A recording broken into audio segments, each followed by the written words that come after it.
Welcome back to another episode of the Black Cinema Experience Podcast. I'm your girl, JB. And I'm Cameron. And this week we have another exciting episode for you. We went to the theaters to see Challengers, starring Zendaya. Josh O'Connor and Mike Fice. That's right. It was a really great movie that could have possibly over-sexualized a black woman. But it didn't, and here's why.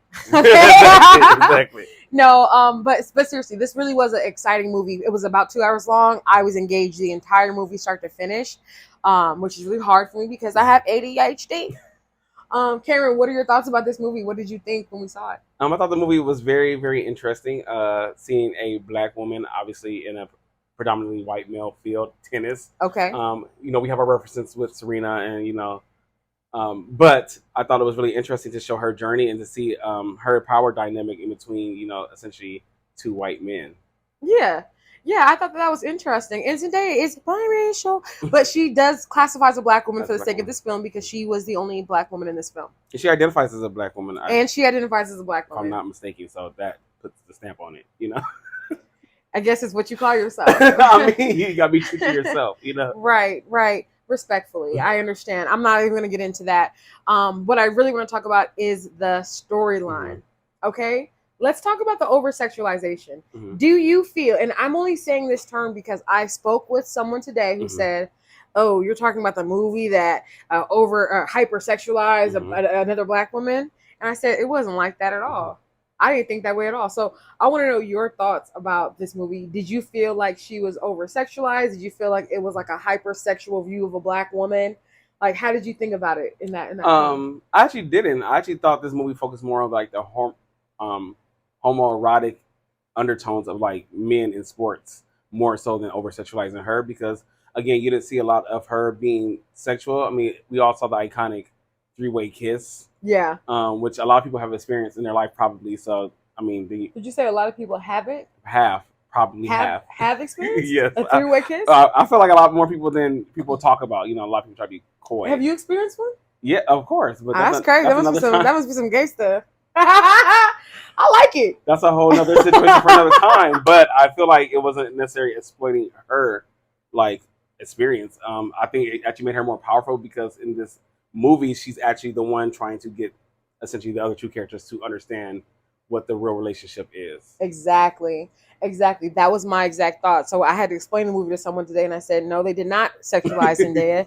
Zendaya essentially was the character that was in love with tennis, and everything about her presence in this movie tied back into her love for the sport and the two men and their love for basically each other was what I received from this movie. Exactly. It wasn't that they were over-sexualizing her. I agree with you 100%. She received all the power. She was kind of in control of both of them in her own way, right? Because Pat was like in love with her. He wanted to have her attention. And then the other, the husband, oh man, I can't remember the character's name, but Art, I think it was. Art? Yes. Pat and Art. He was also under Zendaya's control. Because at the end of the movie, our final like build up moment, our final scenes, it all really came down to their love for the sport. Yes. Yeah. That's what I got too. It was all about the sport. Like, because I feel like the way it was directed kind of made it seem like it was about them, but it really was about the sport. Yeah. And I was wondering, I was like, why was Zendaya cheering at the end? And it was like, oh, because they finally actually played and gave it their all. Like, there was nobody trying to submit to each other or anything. It was like they came for blood, and that's what she was like, finally, Yeah. And that's also, too, like, when you look at the images of this movie that they used to advertise it, there's, like, a image of her, and it's them playing the sport in her glasses. And I'm like, this is the foreshadowing of the movie. It's not about Zendaya. It's not about these two men. It's really about the sport. So as much as she's in the body of this film and she's watching it and she's like, in this game with them, it's all about the game. It has nothing to do with anything else. Like, for her husband better win if he wants to stay her husband. Okay? And for the underdog, Pat, like, he wants to win to prove a point. He wants to win because it'll give him his honor back, it'll give him all his titles back. But the main point of it was Zendaya emphasized tennis is a relationship, and when you're playing well, it's like seeing a beautiful relationship. So that whole time in the movie, you're seeing basically her being undermined because her husband wants to quit tennis. You're seeing that she can't play no more because she now has an injury. And then you're seeing this other guy that was a part of it that basically was essentially a crappy player. Well, amazing player, but a crappy person. Okay. Because there was a part where she was like, you don't really she criticized his sportsmanship. Yeah. Throughout the film. So there was a part where it's like she's telling him like, you could be better, you just don't want to be better, So it's all about tennis. None of it is about the sexualization of Zendaya. And also, I love the fact that they used Zendaya, even though she's biracial. I love the fact that they used her though, because they could have used the white woman, but I love to see two men essentially fighting for the love and admiration of a black woman. I thought that was cool. And it's good to see a black woman in that kind of position of power, I guess you could say, because you don't really get to see that.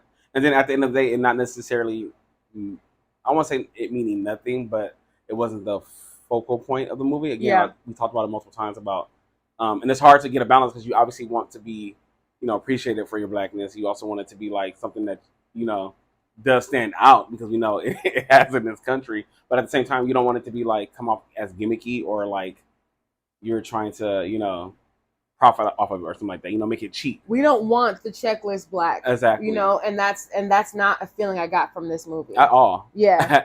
At all. And I love that Zendaya, she's just for me, it was good to see her actually be as another character for me because I feel like I've seen her. My problem. I feel like I've seen her. It's kind of like the same role. Typecast. Yeah, and it was just really good to see. Like I was like, wow, I do agree. Again, I've always known she was talented. Don't get me wrong. She's a very talented, actress. But it was just good to see her like really give like a really great performance. Yeah. Yeah, and you know what? When I think about the comment that I heard today about the sexualization of a black woman, it's funny that this person thought that because in a lot of Zendaya's roles, she is a young girl that is sexualized. So I could totally see why they're like, oh yeah, Zendaya's in it. They probably sexualized her or whatever. But it really wasn't that. This story was really a lot deeper. And I think it also definitely did knock on that erogenous space where men are secretly in love with each other. And I don't think that we even addressed that as much as we should, that really they were fighting for each other's admiration of each other. Like, you're the better player. No, you're the better player. Oh, you deserve this. No, you deserve this. It was like they were best friends first, and they had this like love for each other, and it was really great to see them expand on that and to kind of like free themselves to try this new experience. Like the ending, not knowing like who won, but also seeing them kind of like land on top of each other at the end. It was kind of like, yeah, this was a little gay. Y'all really like each other, huh? Yeah. Like this isn't about Zendaya at all. This is really just about winning against each other, like and having the power. But at the end of the day, Zendaya was the one, again, like we said, who had the power because either way, it worked out in her favor because either she divorce her husband or stay with him. But it was gonna be for her. The entire film, as far as I'm concerned, was about empowering a black woman. And I loved it. I really did. And her style was like the best, top tier. Yes. Her haircut's cute as fuck. And the white guys that they chose, like I really felt like there was chemistry between both white men. I do feel like there was chemistry between both of them. So I enjoyed that. I enjoyed seeing her basically in her mom role. Yeah, I was wild. And seeing her as an adult because again, this is a grown woman. Yeah, we've only seen her as like Rue or in Spider-Man. Yeah, and like these little teenage roles. Yeah, so like seeing her actually be able to be an adult again, what she is. You know, it was really lovely. And transitioning into that adulthood. Yeah. Did you think it was weird at all? Like when they first were like, oh, Tashi Duncan is the best ever.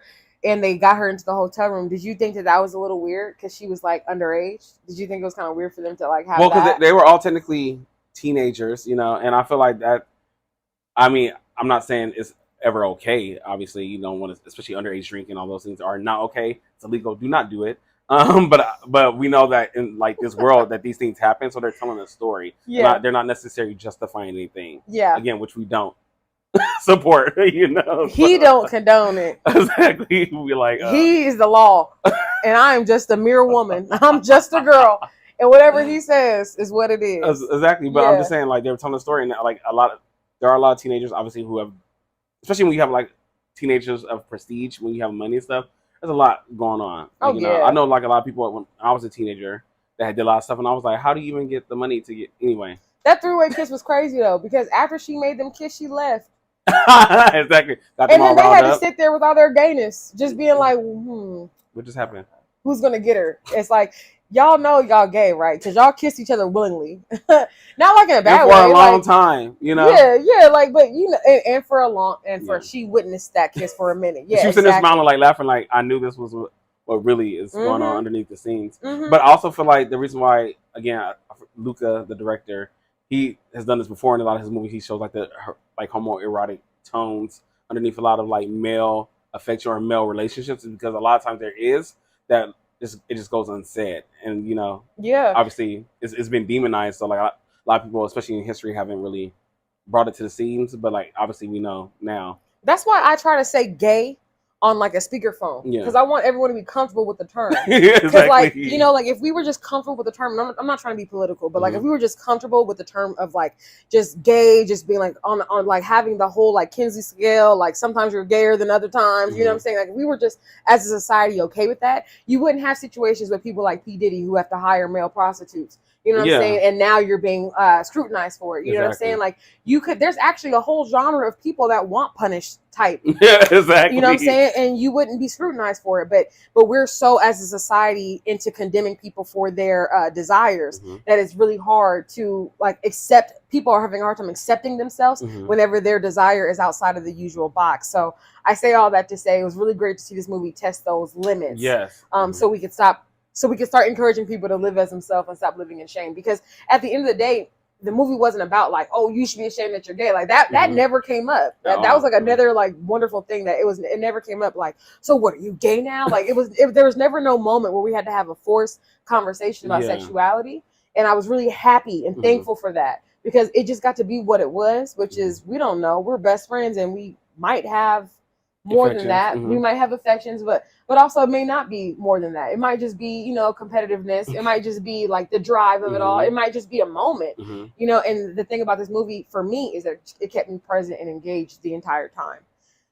I agree, and like you said, it helps the movie like streamline forward, and we get a cohesive story where you're not trying to like do like this preachy moment. It's already subconsciously put into you, like so you get it. So like again, so you're allowed to enjoy the journey, and then you take away from it and you get to think about it, like you said, and we get to like, okay, now we can talk about this and have this discussion, but it's not in the movie. I don't want to see the discussion in the movie. I want to have a discussion after. Exactly. Because art is all about how we translate it. Exactly. So when movies nowadays, and I blame it on the fast speed of how quickly we're making these movies, but they are very much direct in telling you like, we need you to accept the trans community, the gay community. We need you to accept blacks. We need you to accept everybody. Like, it's just very much so forcing it down your throat. And this movie was not about teaching you a lesson. It was about Zendaya's love for tennis. Yes. Period. Exactly. And I even I emphasized that in my conversation earlier about the whole relationship, because it was all about, for her, when she broke down, like, why do you love tennis? And she had that conversation with him, and everything about this movie tied in so well. I just have to add, like, extra kudos to the writer and to the director of this film, because the tie-in was impeccable. Yes. The stories that the boys were telling in the beginning, when he was like, if you had sex with her, just serve like I would serve. And for that to be the tie-in at the end of the movie, where he basically told him while they were playing the game, like, I had sex with your wife. Yeah. Now I'm serving. That was such a great tie-in. Yeah, I was like, what a beautiful story.